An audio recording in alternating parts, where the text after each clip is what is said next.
అస్సలాముఅలైకుం నమస్తే welcome to colours of Kohinoor. ఈ వీడియోలో నేను మీతో షేర్ చేయబోతున్నాను కస్టర్డ్ చైనా గ్రాస్ పుడ్డింగ్ రెసిపీని. ఈ కస్టర్డ్తో ఎప్పట్లాగా కాకుండా ఈసారి కొంచెం డిఫరెంట్గా, అలాగే చాలా టేస్టీగా, ఎమ్మీగా, పిల్లలు పెద్దలు అందరూ ఇష్టపడేలాగా ఇలాగా పుడ్డింగ్ని తయారు చేసి మీ ఇంట్లో వాళ్ళకు తినిపించండి. చాలా టేస్టీగా, చాలా ఎమ్మీగా ఉంటుంది.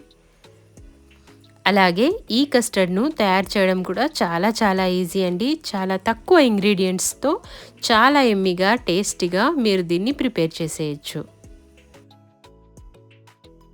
మన ఛానల్లో ఇంకా బోల్డ్ అని రెసిపీస్ ఉన్నాయండి. చాలా స్వీట్ రెసిపీస్ ఉన్నాయి. అలాగే ఇంకా డిఫరెంట్ రెసిపీస్ ఉన్నాయి. మీరు ఒకసారి ఛానల్ని చెక్ చేసి నచ్చితే సబ్స్క్రైబ్ చేయడం మాత్రం అస్సలు మర్చిపోవద్దండి. అలాగే ఈ వీడియో ఎలా అనిపించింది కూడా నాకు కామెంట్ చేసి చెప్పండి. అలాగే నచ్చితే లైక్ కూడా చేయండి. ఇంకా మీ ఫ్రెండ్స్కి, ఫ్యామిలీ మెంబర్స్కి షేర్ చేయడం అస్సలు మర్చిపోకండి.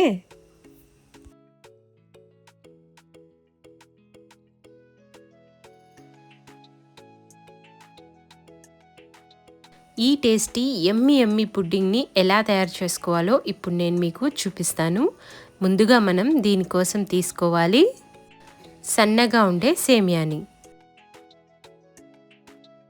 ఈ సేమియానంతటినీ కూడా బాగా చిన్నగా క్రష్ చేసుకోవాలండి.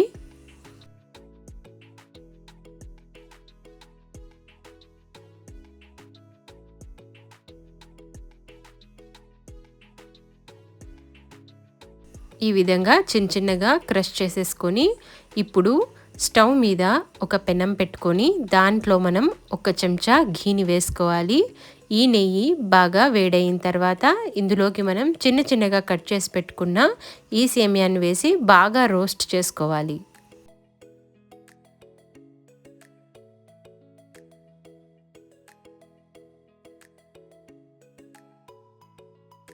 ఈ మొత్తం సేమియా కూడా మంచి బ్రౌన్ కలర్లోకి వచ్చేలాగా మనం దీన్ని రోస్ట్ చేసుకోవాలి. ఇప్పుడు ఇందులోకి మనం షుగర్ కలిపిన మిల్క్ని ఒక 2 చెంచాలు వేసుకోవాలి.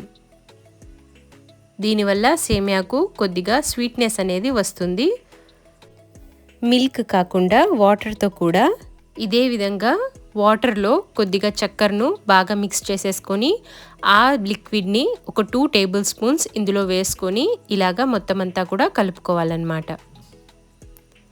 ఈ విధంగా కలుపుకున్న తర్వాత స్టవ్ని ఆఫ్ చేసి దీన్ని పక్కన పెట్టేసుకోవాలి. ఇప్పుడు ఒక కప్పు మిల్క్లో మనం ఒక 3 టేబుల్ స్పూన్ కస్టర్డ్ పౌడర్ని వేసుకోవాలి. దీన్ని అసలు ఎలాంటి లంప్స్ లేకుండా బాగా కలుపుకోవాలండి. ఈ విధంగా కలిపేసి దీన్ని పక్కన పెట్టేసుకోవాలి. ఇప్పుడు స్టవ్ మీద ఒక 1/2 లీటర్ మిల్క్ను మనం బాగా బాయిల్ చేసుకోవాలి.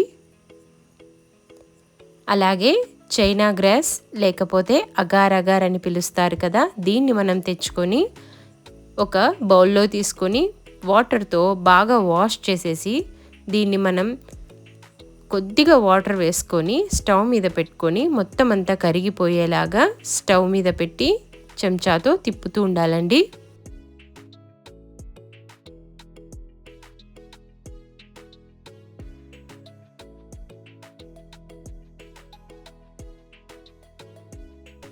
ఇలాగా కొద్దిగా అంటే కొద్దిగా వాటర్ని వేసుకొని స్టవ్ మీద పెట్టేసుకోవాలి. స్టవ్ మీద పెట్టుకున్న తర్వాత ఇది బాగా కరిగిపోయి వాటర్లో బాగా మిక్స్ అయిపోతుంది. అంతవరకు దీన్ని మనం అలా చెంచాతో తిప్పుతూ ఉండాలి.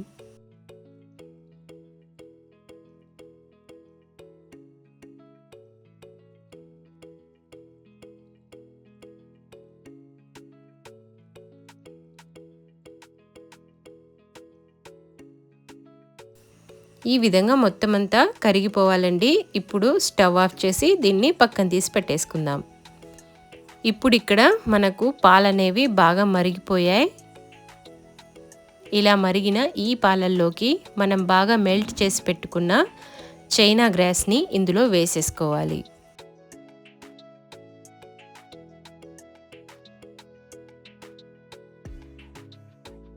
ఇలాగా చైనా గ్రాస్ మొత్తం అంతా ఇందులో వేసుకొని బాగా చెంచాతో తిప్పేసుకోవాలండి. ఇలా బాగా కలిపేసుకున్న తర్వాత ఇందులోకి మనం కలిపి పెట్టుకున్న కస్టర్డ్ లిక్విడ్ ఉంది కదండి, ఆ కస్టర్డ్ మిల్క్ని కూడా ఇందులో వేసుకోవాలి. ఇప్పుడు వీటన్నింటినీ కూడా బాగా కొద్దిసేపు ఒక 5 to 7 మినిట్స్ ఉడకనివ్వాలి. ఆ తర్వాత ఇందులోకి మనకు రుచికి సరిపడా షుగర్ని వేసుకోవాలి. ఇక్కడ నేను 1 కప్పు షుగర్ని యూస్ చేసుకుంటున్నాను. ఈ షుగర్ అంతా కూడా మెల్ట్ అయిపోయేలాగా మొత్తం అంతా కూడా బాగా కుక్ చేసుకోవాలండి. ఈ విధంగా చెంచాతో తిప్పుకుంటూ మనం దీన్ని కుక్ చేసుకోవాలి. ఒక 5 to 7 మినిట్స్ ఇది బాగా కుక్ అయిన తర్వాత స్టవ్ అనేది ఆఫ్ చేసేయాలండి.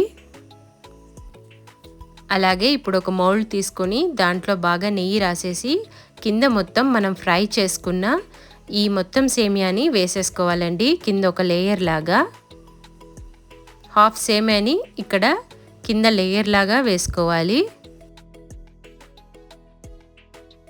ఇప్పుడు దీని మీద మొత్తం అంతా చైనా గ్రాస్ అండ్ కస్టర్డ్ ఉన్న మిల్క్ని దీని మీద అంతా జాగ్రత్తగా పోసుకోవాలండి.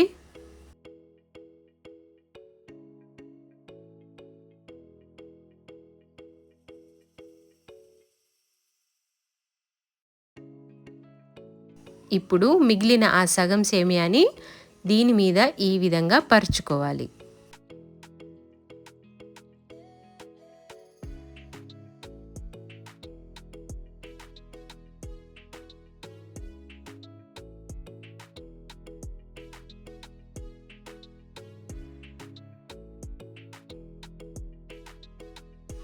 ఇలాగా సేమియానంతా పరుచుకున్న తర్వాత కాసేపు చల్లబడ్డాక దీన్ని తీసుకెళ్ళి మనం ఫ్రిడ్జ్లో పెట్టుకోవాలి ఒక 3 అవర్స్ వరకు. 3 గంటల తర్వాత మనం దీన్ని ఫ్రిడ్జ్లో నుంచి తీస్తే చల్లగా చాలా టేస్టీగా ఎమ్మీగా ఉండే China grass and custard pudding అనేది రెడీ అయిపోతుంది. చూస్తున్నారు కదా, ఈ విధంగా తీసి సైడ్స్ అన్నిటినీ కూడా ఇలాగ మనం చాకుతో సపరేట్ చేసుకోవాలి.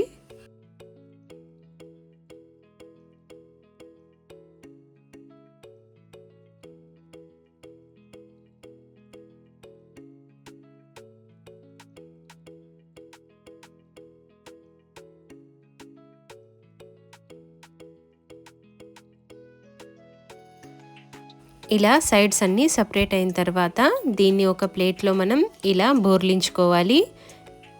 ఈ విధంగా నీట్గా వచ్చేస్తుందండి. ఇప్పుడు దీన్ని మనం మళ్ళీ ఒకసారి ఫ్లిప్ చేసేసుకోవాలి. అంతేనండి, చాలా సింపుల్, చాలా ఈజీ ఈ రెసిపీ. ఒకసారి మీ ఇంట్లో కూడా మీరు ట్రై చేయండి.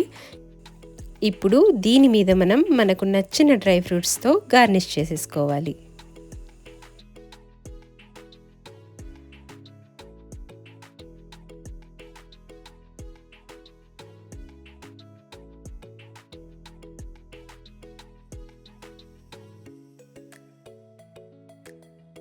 ఈ విధంగా కట్ చేసుకుంటే చాలా ఈజీగా పుడ్డింగ్ అనేది సపరేట్ అయిపోతుందండి. మీకు ఎలా కావాలనుకుంటే అలా పీసెస్ చేసుకోవచ్చు. ఈ వీడియో మీకు ఎలా అనిపించింది నాకు కామెంట్ చేసి చెప్పండి. నచ్చితే లైక్ చేయండి. అలాగే నా ఛానల్లో ఇంకా చాలా రెసిపీస్ ఉన్నాయి, సబ్స్క్రైబ్ చేసుకోండి.